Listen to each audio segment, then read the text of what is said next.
Ya, selamat datang teman-teman. Selamat datang di konten Ngopi Sore yang episodenya sudah sangat banyak begitu ya di channelnya Transparansi Internasional Indonesia. Kali ini kita akan ngebahas soal proyek strategis nasional nih. Belum lama ini juga tentu kita tahu persis ya, sempat terjadi beberapa peristiwa begitu, peristiwa kekerasan di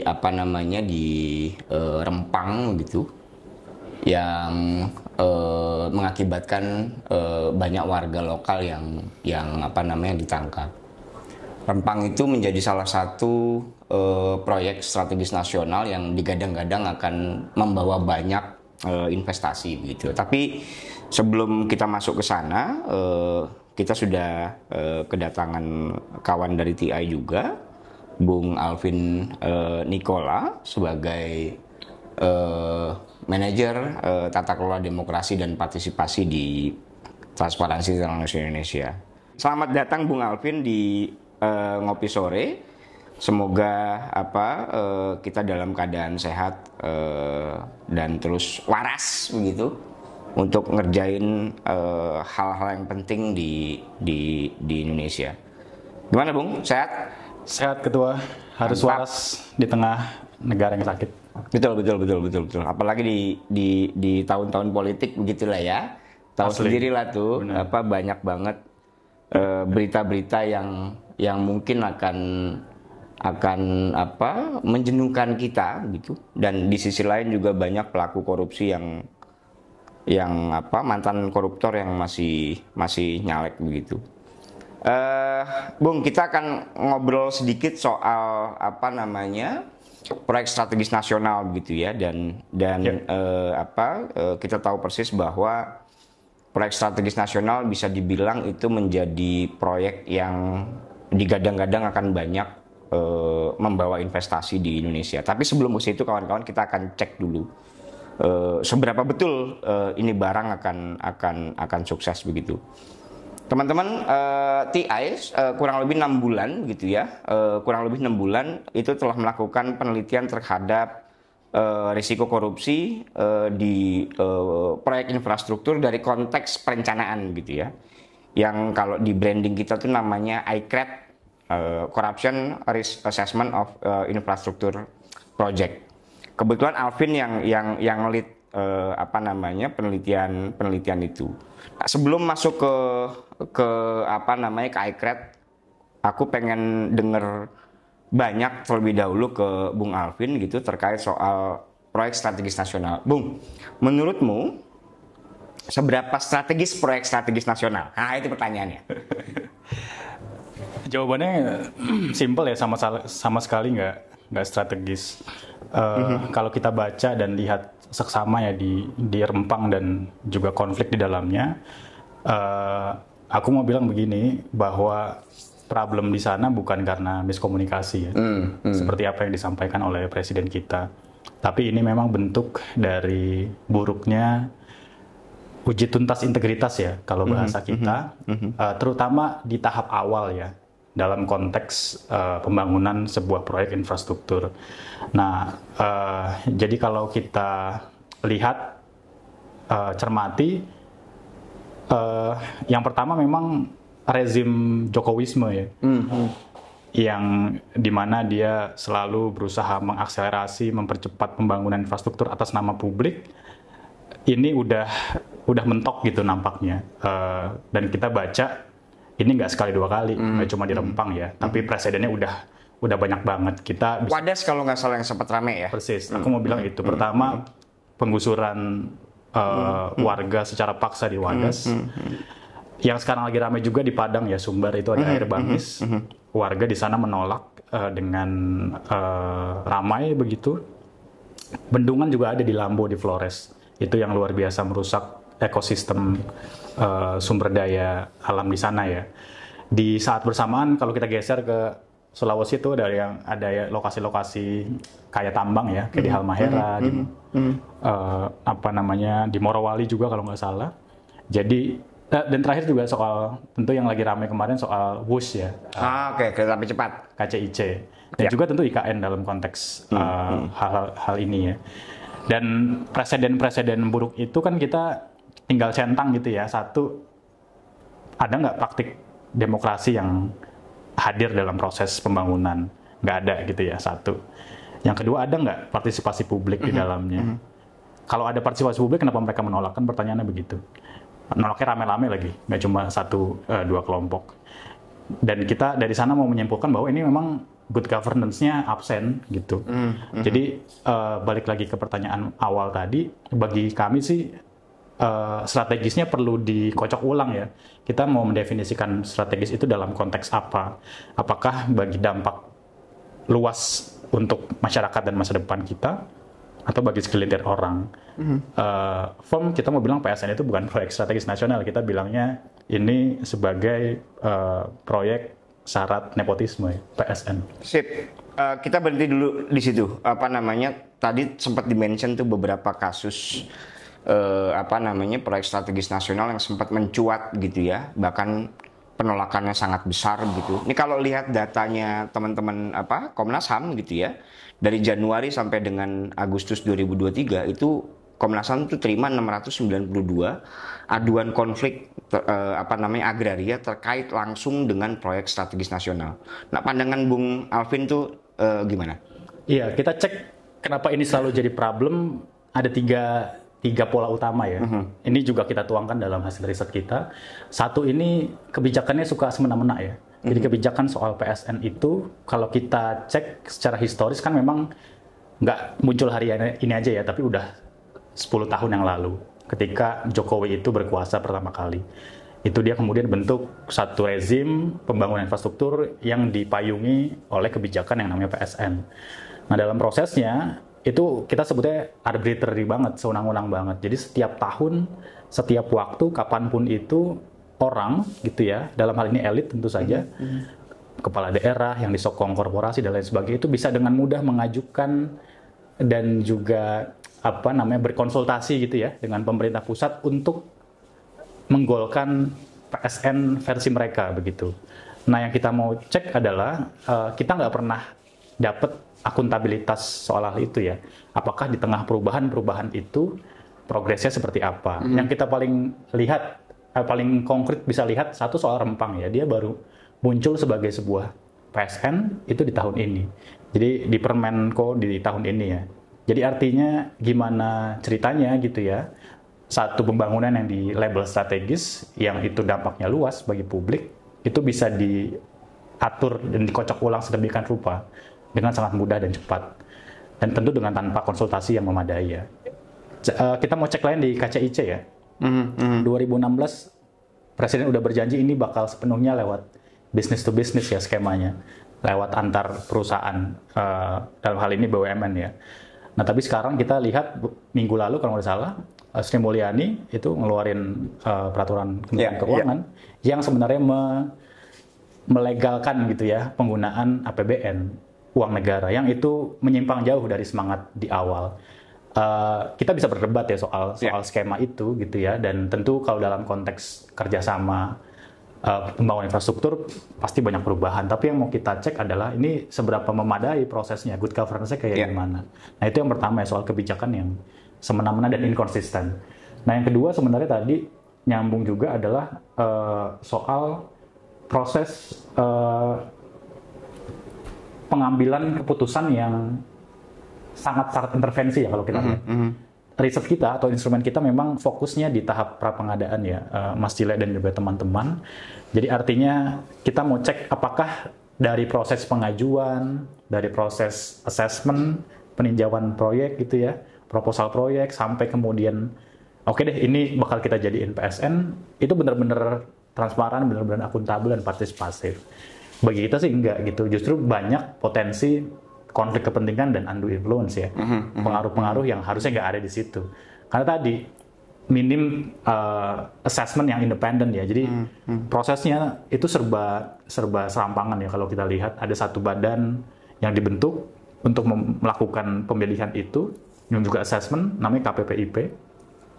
Nah itu dia punya diskresi besar ya yang ditunjuk oleh pemerintah untuk kemudian tadi sampai tahap memutuskan kuenya ini strategis dan tidak gitu ya, kurang lebihnya ya. Kita paham bahwa tentu infrastruktur dibangun oleh prioritas politik, tapi ya nggak gini-gini amat gitu bagi-bagi kuenya. Nah, dan sialnya itu diwarnai dengan budaya kerahasiaan yang luar biasa besar, diwarnai dengan minimnya informasi publik dan lain sebagainya. Nah, yang terakhir Mas Ilya, aku juga mau menyampaikan area lain yang penting tapi nggak banyak disorot adalah soal instrumen pengawasan yang nggak jalan, check and balance nggak jalan. Kita mana pernah dengar sih ada rapat di DPR gitu ya, mereka lagi konsultasi antara pemerintah sama DPR, terus ada debat, ada diskusi yang alot soal hal ini. Yang rempang aja kayaknya diem aja gitu. Nah jadi kita mau lihat memang udah secara rezim ini sangat eksekutif heavy, terus ditambah kemudian proses check and balance-nya juga minim banget. Jadi dalam konteks itu akhirnya kita lihat proses pengawasannya tumpul ya. Jadi hal-hal itu sebenarnya yang menambah kompleksitas.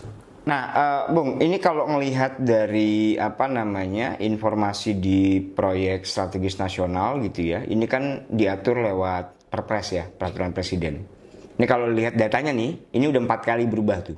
2016, 2017, 2018, 2020. Ini kan nunjukin bahwa, dan kita sebagai masyarakat sipil juga nggak tahu tuh proses pembahasannya seperti apa. Tadi Bung Alvin sudah mention tuh dari konteks keterbukaan informasinya.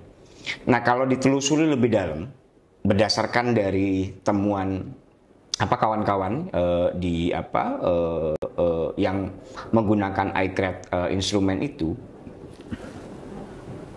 apa tantangan ketika mencari data untuk meninjau dalam tanda kutip meninjau ulang proyek strategis nasional?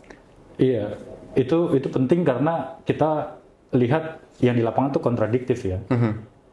Jadi kalau di negara-negara yang menganut good governance dalam konteks infrastrukturnya, semakin strategis infrastruktur yang akan dibangun, dia akan semakin dikelola dengan baik gitu. Jadi artinya dia akan semakin terbuka, ngundang partisipasi publik yang bermakna gitu ya, dan juga memastikan prosesnya itu diawasi secara ketat. Tapi kita cek di sini tadi clear bahwa udah terjadi 4 kali dan itu tanpa nggak ada partisipasi publik sama sekali ya. Jadi artinya aku mau bilang itu clear banget bahwa semakin strategis di Indonesia nih ya, semakin strategis infrastrukturnya semakin tertutup gitu, dan diskresinya makin besar dalam konteks pemerintah. Nah jadi dengan demikian sebenarnya kita firm mau bilang bahwa hampir seluruh asumsi kita ya, hampir seluruh PSN yang berganti-ganti itu yang jumlahnya ratusan, yang tanpa partisipasi publik itu nggak memenuhi mandat Undang-Undang Informasi Publik gitu. Bahkan dari mulai hal terkecil soal bagaimana itu direncanakan dan diajukan dan dipilih sebagai sebuah proyek strategis. Nah dalam prosesnya susah banget gitu. Bahkan kita sampai melakukan atau bersurat ya secara resmi ke lembaga yang mengampu masing-masing proyek. Jadi misalnya kalau KCIC gitu ya, dalam riset kita ya ke PT KCIC, termasuk juga ke KPPIP ya. Tapi kemudian sampai hari ini, sampai podcast ini diambil, kita masih nggak dapat jawaban yang memadai begitu. Jadi wajar gitu publik bertanya-tanya dan curiga ini PSN strategisnya buat siapa? Nah, thank you Bung. Ini lanjut ke ini ya, ke beberapa poin yang sebenarnya penting untuk didalami. Proyek strategis nasional itu ada istilah begitu ya, proyek gajah putih begitu ya. Yang kelihatan itu proyeknya tuh megah banget, tapi secara keberadaan itu biayanya tuh mahal banget. Dan KCIC ya, itu beberapa kali tadi udah dimention tuh, ada beberapa kali tuh skema pembiayaannya begitu. Nah kemudian dari sisi manfaat sosialnya juga rendah banget dan belum tentu juga menguntungkan begitu ya bagi warga begitu. Dan kemudian juga soal sosial dan ekologi jangka panjang. Nah pertanyaannya kan begini, menurut pandangan Bung Alvin berdasarkan temuan ICRED begitu ya, seberapa besar risiko korupsi yang terjadi di dalam proyek strategis nasional, khususnya bacaan berdasarkan ICRED begitu ya? Iya, yang pertama memang istilah atau konsep White 11 Projects ya, atau proyek kayu putih, memang dia digunakan untuk menandai ya, melabel proyek-proyek pemerintah yang umumnya menyimpang dari mandat publik ya. Artinya sebenarnya dia menggunakan resource publik yang sangat besar, tapi kemudian kalau ditanya, oke, manfaat bagi saya sebagai warga, manfaat dalam jangka panjang gitu ya, itu apa? Kita masih berdebat. Jadi artinya gap itu memunculkan pertanyaan gitu ya. Dan itu terjadi di banyak negara sebenarnya, nggak cuma di Indonesia. Tapi problemnya adalah biasanya itu sudah proyek-proyek yang sudah terbangun ya, tapi kemudian dianggap wasted ya, atau nggak jelas lah kegunaannya seperti apa. Yang paling terakhir mungkin ini ya, Patung Soekarno kali ya. Okay. Yang akhirnya ditutup pakai terpal. Yang nggak mirip sama Soekarno sama sekali. Yang nggak mirip sama Soekarno dan lain sebagainya. Yang kita nggak tahu. Oke, kalau udah Patung Soekarno tuh apa gitu? Apakah akses gue terhadap jalan publik yang lebih mulus itu jadi lebih baik gitu? Kita bertanya-tanya. Nah, konsep itu kemudian, konsep yang sama kemudian kita jejalkan juga di paradigma PSN ini, karena tadi ya dia berangkat dari keresahan banyak orang tadi di Wadas, di Air Bangis, di Lombok dan sebagainya, bahwa ini tidak berangkat atas usul dan aspirasi publik, tapi atas aspirasi segelintir orang begitu. Dan dalam konteks itu tentu memunculkan banyak resiko akhirnya gitu. Satu yang paling clear mungkin belum resiko korupsi ya, tapi satu inefisiensi anggaran ya. Banyak tuh kebuang karena tadi resource-nya gede. Tapi paling setahun, 2 tahun gitu ya.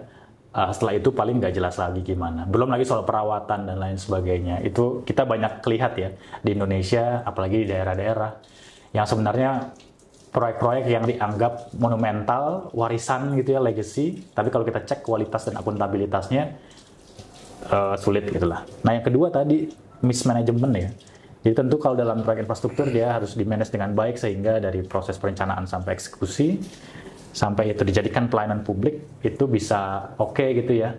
Nah, tapi pada akhirnya kalau kita bicara soal mismanagement, ya bisa berantakan gitu. Bahkan banyak proyek mangkrak gitu ya. Yang PSN itu kan harusnya selesai itu di semester 1 ya, tahun depan. Seluruhnya tuh 200-an proyek lah. Tapi kalau kita cek dari laporan KPPIP terakhir, banyak yang mangkrak gitu. Nah gimana ceritanya gitu ya? Manajemennya gimana? Nah terakhir tentu soal korupsi. Dari 4 proyek infrastruktur besar ya, kita memang ngambil satu ada yang masuk dalam PSN, yaitu adalah KCIC ya, Kereta Cepat Indonesia Cina, yang levelnya di Jakarta Bandung tadi, itu memang hampir mayoritas kalau nggak tinggi ya tinggi banget resiko korupsinya. Ya tadi kita mau lihat bahwa dari 3 level pengukuran ya, satu di level pengajuan, satu kemudian di level uji tuntas ya atau di diligence analisis gitu ya, lalu kemudian sampai pemilihan itu merah semua tuh. Jadi nggak memenuhi mandat atau standar legal environment yang baik tadi karena berubah-ubah, nggak ada kepastian hukum. Investor pun juga jadi males ya. Ngapain ini berubah-ubah? Dan ditambah lagi kalau nggak salah KCIC kan pembiayaan jadi bengkak ya. Persis. Dan ini kan nunjukin bahwa dari sisi perencanaannya juga bermasalah. Nah, gue mau dalamin di soal pengadaannya nih. Nah, kalau pengadaannya gimana sih kalau di proyek strategis nasional? Apakah pengadaan yang terjadi pada umumnya begitu? Selama ini kan kita tracking LPSE, Sirup dan lain sebagainya. Itu semua proyek strategis nasional itu masuk ke dalam rencana umum pengadaan yang dikelola sama sistemnya dikelola sama LKPP atau enggak sih? Yang kita jadikan salah satu contoh itu yang jembatan Pulau Balang ya. Konstruksi di ibu kota negara, ibu kota Nusantara yang saat ini memang sedang berjalan. Persis juga salah satu soal pengadaannya. Satu, kalau kita cek dari unsur akuntabilitas dan keterbukaan informasinya, itu susah banget. Jadi kalau kita mau ngecek anggarannya gitu ya, kita nggak tahu tuh dana sekian besar itu kita nggak pernah tahu itu kemudian diperuntukannya untuk apa saja dan untuk proses yang mana gitu. Jadi satu itu ya. Yang kedua sebenarnya kalau kita baca dalam konteks yang besar ini kan dikerjakan ditender oleh PUPR ya dalam hal ini. Nah tentu dalam konteks yang lebih luas banyak warga di sekitar IKN bahkan masyarakat sipil di sana itu sering tuh ngadain ini ya dialog-dialog publik yang mempertanyakan soal keterbukaan kontrak misalnya ataupun soal ya gimana ceritanya nih diadakan padahal kalau di Pulau Balang itu khususnya adalah soal potensi kerusakan ekologis ya karena dia akan menyambung dua area yang sebenarnya sangat rentan dan dalam konteks itu rentan tercemar ya air.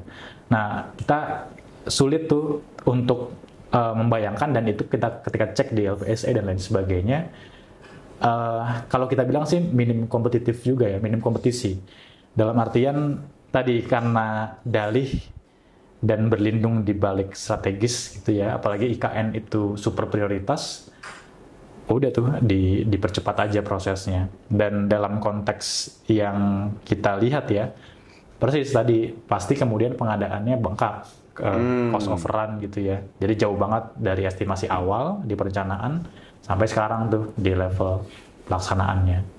Nah tadi dimention di soal dampak lingkungannya gitu ya ada nggak informasi dari jaringan TI di beberapa daerah atau kawan-kawan lingkungan ya yang selama ini main di isu pengawasan lingkungan terkait soal AMDAL. Yeah. Nah kayaknya perlu kita cek dia sebetulnya apa namanya. Nah di iCRAD kemarin bacaannya gimana? Persoalan lingkungan dan implikasinya itu jadi salah satu indikator utama ya yang kita cek sebenarnya ketika bicara soal tahap pra pengadaan, which is adalah bagaimana lu merencanakan sesuatu tapi dampaknya bisa dikurangi lah kira-kira gitu. Nah itu ada spesifik memang soal dampak lingkungan dan hampir di seluruh proyek yang kita pantau bahkan seluruhnya gitu ya dan juga kita lihat presidennya di PSN lainnya itu kayaknya tutup mata gitu soalan lingkungan ya di Wadas di Air Bangkis yang sekarang konfliknya soal ulayat gitu ya di mana-mana gitu itu problemnya di sana. Yang kedua sebenarnya kita mau lihat juga tadi soal bagaimana lu kan begini kalau dalam konteks kita lihat secara regulasi ya di Perpres salah satu alasan kenapa sebuah proposal proyek itu bisa diajukan adalah selain bahwa dia sesuai dengan RPJMN, yang kedua adalah level budgetnya itu lebih dari 100 miliar kalau nggak salah. Nah yang terakhir itu soal keberadaan AMDAL, dokumen perencanaan terkait lingkungan ya. Nah kan artinya kemudian 200-an PSN itu udah lulus sensor gitu kira-kira kan. Asumsinya begitu ya. Asumsinya begitu ya. Jadi kalau kita juri nih udah aman lah gitu. Tapi kok kenapa ceritanya, kenapa bisa gitu setelah rame-rame orang bilang ini bakal punya potensi besar. Kan ini ada komunikasi yang mungkin bukan komunikasi iya, tapi kemudian memang ada proses yang memang by design nggak dilakukan gitu. Nah jadi dalam hal itu kita mau menyatakan juga bahwa jangan-jangan dokumen itu dokumen yang dibuat secara artifisial gitu dan nggak mencerminkan kebutuhan dan realitas di lapangan. Dan dalam konteks yang lebih luas ya, penggusuran, perampasan lahan warga, lalu kemudian kajian-kajian eksternal yang bicara soal potensi kerusakan lingkungan itu nggak diadopsi secara penuh. Ya dan menariknya itu kan ini ya di beberapa proyek strategis nasional yang tadi sudah dimention itu kasusnya lebih banyak ke soal konflik agraria ya, yang kemudian akan berdampak pertarungan gitu dalam tanda kutip antara masyarakat adat atau masyarakat lokal dengan pemerintah begitu ya, dan tentu di dalamnya ada aparat penegak hukum di situ, ada polisi yang turun, kemudian ada tentara yang turun yang seolah-olah mengamankan apa istilahnya, mengamankan ya proyek strategis nasional. Nah, itu kan mau nggak mau ada uang yang beredar tuh di situ tuh. Ada uang yang beredar yang tujuannya untuk mengamankan gitu ya. Nah, bagaimana dampak sosial terhadap situasi yang di Rempang, kemudian di Sungai Bangis. Kalau tidak salah kan di Sungai Bangis ada ibu-ibu yang sempat live in cukup lama di satu tempat begitu ya, kemudian diusir begitu ya. Dan ini kan akan menimbulkan traumatik bagi warga sekitar dan seterusnya. Gimana, Bu? Kita mau dari hasil riset kita ya, kita mau garis bawahi juga bahwa memang ini proyek yang direncanakan secara bermasalah pasti akan menimbulkan dampak yang bermasalah juga lah, kira-kira gitu. Makanya kemudian kenapa kita fokus di proses prapengadaan tadi ya. Karena kita mau memastikan sebenarnya apa yang direncanakan itu betul-betul merefleksikan kebutuhan dan realitas dan dilakukan secara bareng-bareng ya dengan publik begitu. Nah, tapi dalam konteks ini itu jauh tuh dari apa yang kita asumsikan sejak awal ya. Jadi bahkan World Bank itu 2018 pernah ngerilis laporan yang kontroversial, yang bahkan itu dapat sentilan dari Jokowi juga, yang sebenarnya dia mau bilang bahwa banyak proyek strategis itu kacau secara tata kelola. Bahkan ya kalau kita lihat secara proses itu ada yang namanya, jadi ketika ngasih proposal proyek ada outline gitu ya, rancangan awal, dianalisis, terus kemudian masuk ke tahap final outline, final business case namanya. Nah, tapi kalau temuan World Bank, keputusan untuk mengambil proyek atau milih proyek itu bahkan dilakukan sebelum ada OBC-nya tadi, outline-nya tadi. Jadi udah ini dari lapak-lapak tadi. Tanya tinggal ya udah ini strategis, ini nggak strategis gitu ya. Semakin dekat orang yang mengajukan proyek dengan pemerintah pusat, dia akan semakin mudah mendapatkan akses ke PSN itu sendiri. Pantesan kasus Rempang itu gubernurnya ya, yang ngajuin kalau Rempang itu untuk Eco City ya, itu jadi proyek strategis nasional. Potensi konflik kepentingan juga sangat besar di situ ya. Persis. Jadi dari hal-hal yang sebenarnya standar. Tapi kita bypass aja itu sebenarnya udah ngasih sinyal merah ya bahwa ini pasti bakal bikin masalah ke depan. Nah, terakhir nih kalau dilihat kan era periode Jokowi periode kedua ini kan kayaknya seolah bangun bikin gitu ya. Dan tanpa perencanaan yang matang gitu. Nah, sebagai publik gitu ya, sebagai masyarakat sipil begitu, apa sih yang perlu dilakukan untuk mengurangi risiko korupsi di proyek infrastruktur begitu? By evidence, riset kita ada 3 hal penting ya dan mendesak yang kita wajib lakukan dalam jangka pendek. Satu itu stop deh ngasih label bahwa persoalan Rempang ini cuma masalah miskomunikasi. Ini persoalan kemanusiaan ya, karena ada penggusuran, walaupun ratas hari ini bilangnya pergeseran bukan penggusuran. Jadi mari berhenti untuk mengkerdilkan isu ini hanya seputar masalah komunikasi.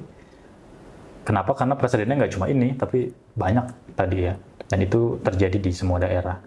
Yang kedua sebenarnya yang nggak kalah penting, ini tuh gagasan ini udah lahir lama ya, tentu dari zaman Soeharto, bangun tol pertama kali di Jagorawi gitu ya.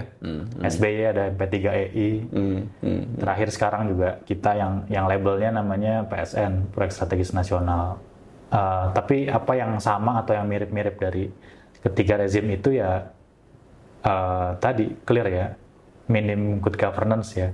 Jadi PSN misalnya udah 10 tahun, tapi kita nggak pernah dapat informasi gimana hasil evaluasinya gitu, gimana apa kabar proyek-proyek yang mangkrak dan lain sebagainya.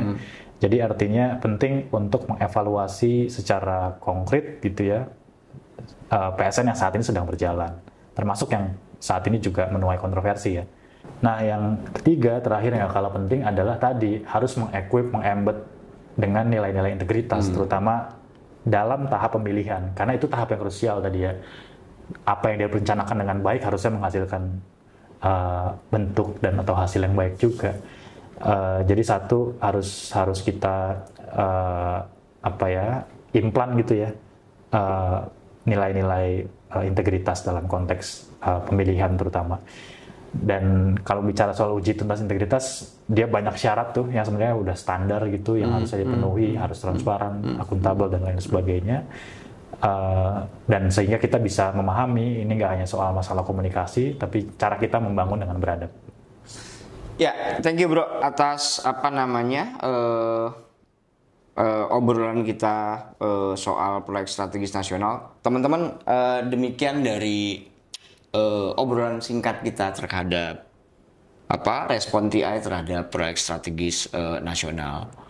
Dan pada akhirnya kita menyimpulkan bahwa proyek strategis nasional itu kan seharusnya banyak menguntungkan gitu ya, menguntungkan warga begitu. Tapi setelah mendengar cerita langsung dari Bung Alvin, kemudian kajian yang cukup dalam terhadap perencanaan di proyek strategis nasional, menunjukkan bahwa banyak sekali tuh informasi yang ditutup. Satu, kemudian keduanya nilai proyeknya besar begitu, tapi yang manfaatnya belum tentu juga bisa langsung dirasakan oleh warga begitu.